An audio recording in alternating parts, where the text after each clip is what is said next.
Assalamualaikum warahmatullahi wabarakatuh. Awalan, hayya bina nashkurullaha azza wa jalla qad a'tana ni'matan katsiratan hatta nastati' an najtami'a fi hadzal makanil mubarak.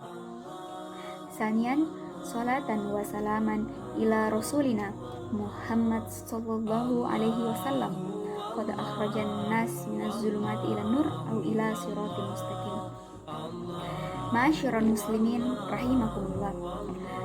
Ketika kita membahas tentang manusia atau kepribadian manusia, maka kita tidak terlepas dari bagaimana kita membahas diri sendiri juga.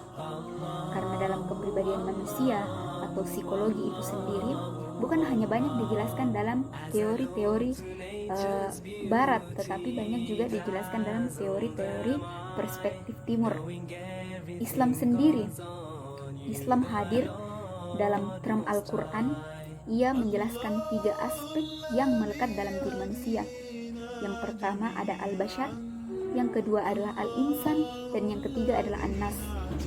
Al-bashar itu sendiri merupakan bagaimana menjelaskan manusia dari sisi biologis, bahwa manusia butuh istirahat, manusia butuh makan, manusia butuh tidur, dan lain sebagainya.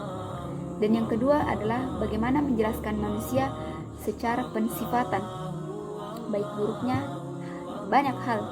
Dan yang ketiga adalah an-nas, bagaimana menjelaskan manusia bahwa manusia itu adalah makhluk sosial yang akan terus berinteraksi dengan sosialnya antara yang satu dengan yang lainnya. Maka dari 3 aspek ini dalam term Al-Quran saya mencoba untuk lebih mendetailkan al-insan, bagaimana memandang manusia dari segi pensifatan, karena manusia itu sendiri tidak selamanya memiliki kepribadian yang ideal. Tentunya ada hal-hal yang kurang atau kontradiksi, karena dalam psikologi Islam sendiri juga dijelaskan 6 gangguan kepribadian dalam diri manusia.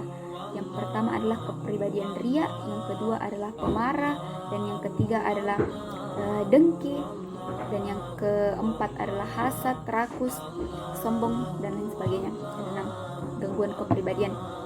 Maka dari 6 gangguan kepribadian ini saya coba untuk bagaimana mengambil 1 gangguan kepribadian, yaitu sombong. Nah, sifat sombong ini adalah sebuah racun dalam diri manusia. Kita belajar dari kisah Raja Fir'aun dan juga Raja Namrud. Nah, Raja Fir'aun dan Raja Namrud ini karena begitu sombongnya dia, karena kekuatannya, karena kekuasaan dan juga jabatan yang ia miliki, sehingga ia menganggap dirinya sebagai Tuhan. Sehingga apa yang terjadi? Allah membinasakan kedua raja ini.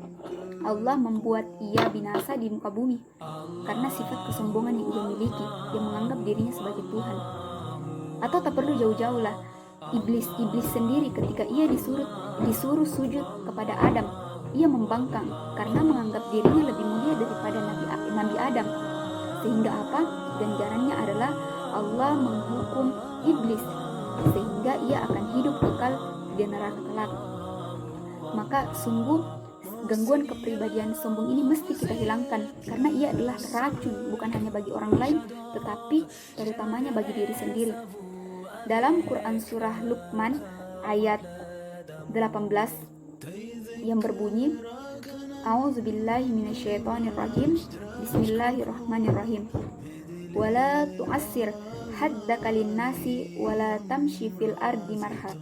Innallaha yuhibbu kullu mu'talin fakhur. Yang artinya, dan janganlah kamu berpaling dari orang karena sifat kesombongan, dan janganlah kamu berpijak di muka bumi ini karena sifat angkuh.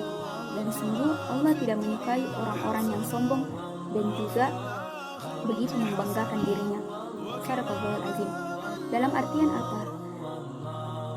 Dalam artian bahwa Allah sungguh tidak menyukai orang-orang yang bersifat sombong, yang begitu menganggap dirinya jauh lebih tinggi dibanding makhluk lain. Karena sifat sombong itu adalah racun bagi diri sendiri, terutama orang lain. Maka kesimpulan yang saya tarik dari ceramah singkat ini bahwa janganlah kita memiliki sifat sombong, karena tidak baik bagi diri sendiri. Mungkin hanya itu yang bisa saya jelaskan. Lebih dan kurangnya mohon dimaafkan. Fastabiqul khairat. Wassalamualaikum warahmatullahi wabarakatuh.